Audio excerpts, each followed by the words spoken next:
Welcome to SCOTUScast, Offers of Relief and Mootness Edition. Thank you for tuning in. On January 20th, 2016, the Supreme Court decided Campbell-Ewald Company v. Gomez. This case concerns a complaint by Jose Gomez that Campbell-Ewald Company, a marketing consultant for the U.S. Navy, allowed a third-party vendor to send him unsolicited text messages in violation of the Telephone Consumer Protection Act. The case presents two questions for the Supreme Court. One, whether a case becomes moot when a plaintiff receives an offer of complete relief on his claim, including in a class action, and two, whether the doctrine of derivative sovereign immunity for government contractors is limited to claims arising out of property damage caused by public works projects. The U.S. Court of Appeals for the Ninth Circuit had held that Gomez's individual and class claims were not mooted, and that Campbell-Ewald was not entitled to derivative sovereign immunity. By a vote of 6-3, the Supreme Court affirmed the judgment of the Ninth Circuit, holding that 1. An unaccepted settlement offer or offer of judgment does not moot a plaintiff's case, so the district court retains jurisdiction to adjudicate the plaintiff's complaint, and 2. A federal contractor is not entitled to immunity from suit for its violation of the Telephone Consumer Protection Act, when it violates both federal law and the government's explicit instructions. Justice Ginsburg delivered the opinion of the court, in which Justices Kennedy, Breyer, Sotomayor, and Kagan joined. Justice Thomas filed an opinion concurring in the judgment. Chief Justice Roberts filed a dissenting opinion, in which Justices Scalia and Alito joined. Justice Alito also filed a dissenting opinion. To discuss the case, we have Mark Chenoweth, who is General Counsel at Washington Legal Foundation. As always, the Federalist Society takes no position on particular legal or public policy issues. All expressions of opinion are those of the speaker. And now, Mr. Chenoweth. Before we jump into the facts of this case, I should note that there is a derivative sovereign immunity issue in the case. Suffice it to say that the Supreme Court held that a federal contractor is not entitled to immunity from suit for violations of the Telephone Consumer Protection Act when it violated the government's instructions and federal law. I'm not going to discuss that issue further, both for the sake of time and because it's not the issue that has garnered the interest and attention of outside organizations like Washington Legal Foundation. That said, let's begin with the key facts in the case. Respondent Jose Gomez contends that he suffered an injury when petitioner Campbell-Ewald Company in 2006 arranged for a third-party vendor to send him one or more unsolicited text messages urging him to join the Navy. Gomez contends that Campbell-Ewald's actions violated the TCPA, which prohibits auto-texting cell phones. The TCPA includes a private right of action. Individuals injured by violations of the TCPA may seek to enjoin the violations and to recover the greater of actual damages, or $500 per violation, $1,500 if the court determines that the defendant willfully or knowingly violated the statute. In addition to seeking an award of damages for himself, Gomez sought to represent a class consisting of thousands of other individuals who allegedly received unsolicited Navy recruitment text messages at the behest of Campbell-Ewald. The complaint also sought an injunction requiring Campbell-Ewald to cease all wireless spam activities and an award of reasonable attorney's fees and costs. However, before Gomez even filed a motion for class certification, Campbell-Ewald offered to pay him $1,503 for the one Navy recruitment text message he claimed to have received and an additional $1,503 for any other similar text message, the larger amount presumably in recognition of the fact that the complaint alleged that Campbell-Ewald acted willfully and knowingly, and Campbell-Ewald had to accede to treble damages to remove all adverseness. Campbell-Ewald also offered to pay all reasonable costs and to stipulate to an injunction prohibiting the company from engaging in the alleged wrongs. The company did not, however, admit liability or offer to pay attorney's fees. Campbell-Ewald's January 11, 2010 offer to provide Gomez with all the relief he requested took two forms.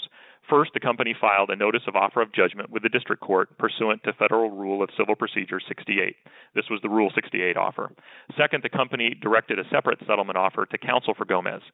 After Gomez refused to accept the proffered cash, Campbell-Ewald moved to dismiss the complaint, arguing that its offer of complete relief meant that the lawsuit no longer presented an Article III case or controversy, and thus that the district court lacked jurisdiction to issue a ruling on the merits of Gomez's claim. The district court recognized that Campbell-Ewald had offered complete relief to Gomez.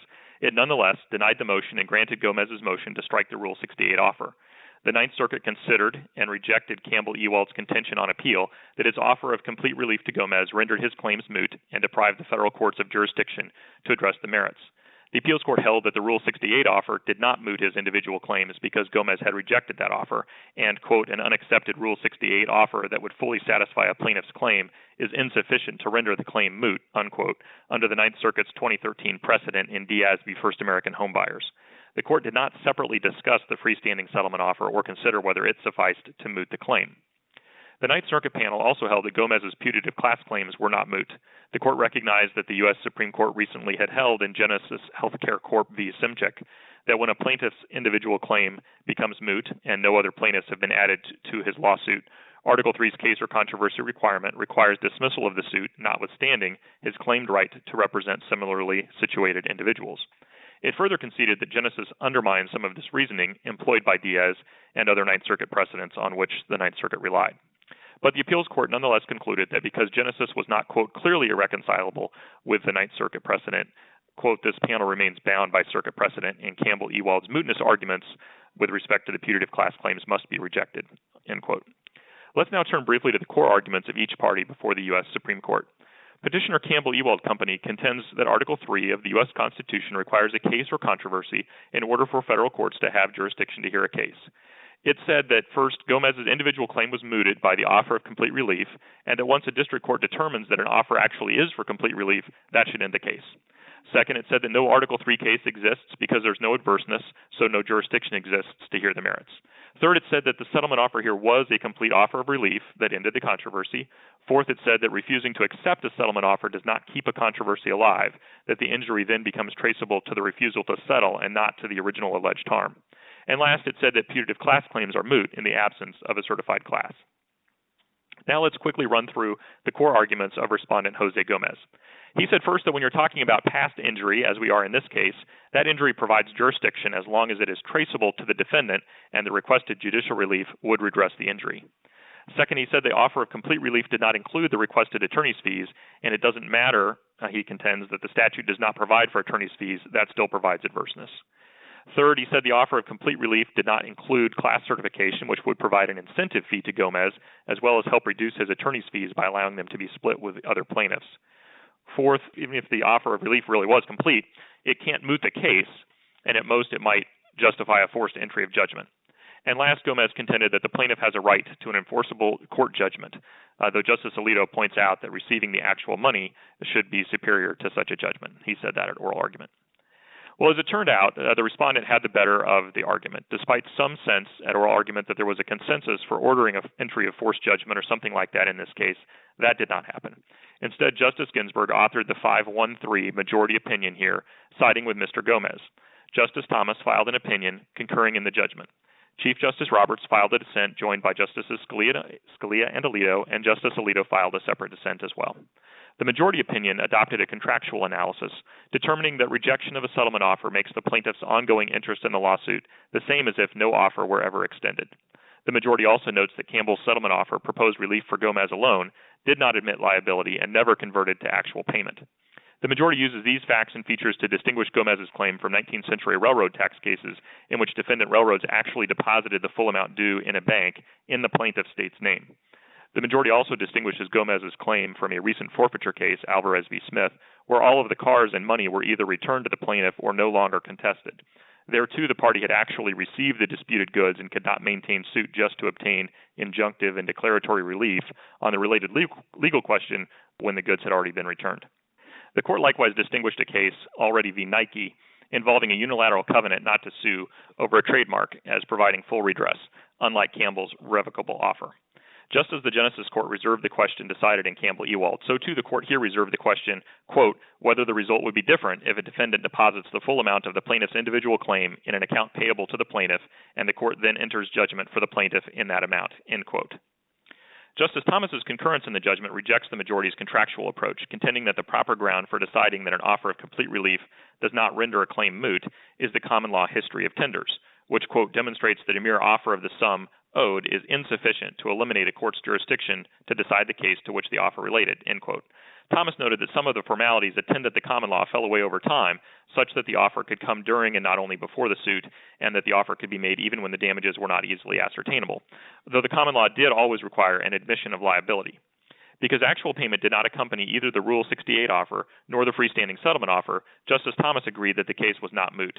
He offered that the court, quote, need not decide today whether compliance with every common law formality would be necessary to end the case, end quote. The Chief Justice would have none of this. His dissent noted that Gomez wants a federal court to say he is right, but that when a court ruling is not necessary to provide relief to the plaintiff, it is necessary for the court not to rule. That is, once the court's intervention is no longer necessary, the court lacks authority to expound on the law.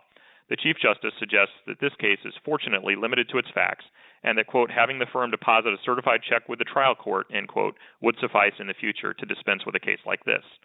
The Chief Justice also takes the majority's contractual approach to task, noting that the court must decide whether a case exists and that the plaintiff's agreement is not required to moot a case. Hence, even an unaccepted offer of complete relief can moot a case. He also cites precedent that seeking attorney's fees and court costs are not enough to stave off mootness. Justice Alito's separate dissent puts the plaintiff agreement point pithily. For mootness purposes, he says, there is nothing talismanic about the plaintiff's acceptance. A plaintiff cannot thwart mootness by refusing complete relief presented on a silver platter. Alito also suggests some specific ways that a defendant could moot a case other than handing over cash. For example, he could hand the plaintiff a certified check, deposit the funds in a bank account in the plaintiff's name, or deposit the money with the district court to be released when the court dismisses the case as moot. Justice Alito suggests the last of these options is preferable because it would enable the defendant to reclaim the money in the event a court determines that the offer is not for full relief or otherwise refuses to dismiss the case. Let me end with a few comments on noteworthy aspects of the decision.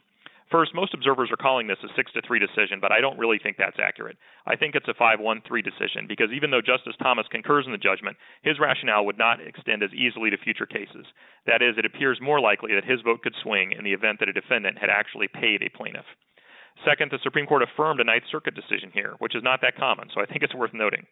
Third, the majority here adopted the reasoning of Justice Kagan's dissent in Genesis Healthcare Corp v. Simchick, and although that case was not overruled, that fact that they adopted her dissent may cause some lower courts to follow that case less fastidiously going forward.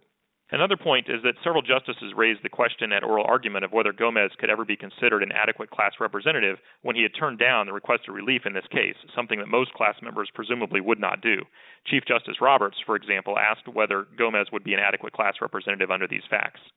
Analogously, I think it's a fair question whether the requested judicial relief would likely redress the injury. When the plaintiff turns down an offer of settlement for complete relief, it calls into question whether the relief sought was really likely to redress the injury after all. The next point worth noting is that Justice Breyer mentioned the AFL-CIO's amicus brief filed on Gomez's side and asked whether Gomez agreed with it. His counsel said no at oral argument, which is unusual for someone talking about an amicus brief on their side of the case. That brief suggested that an offer of settlement is not enough, but that actually tendering the money to the court is enough.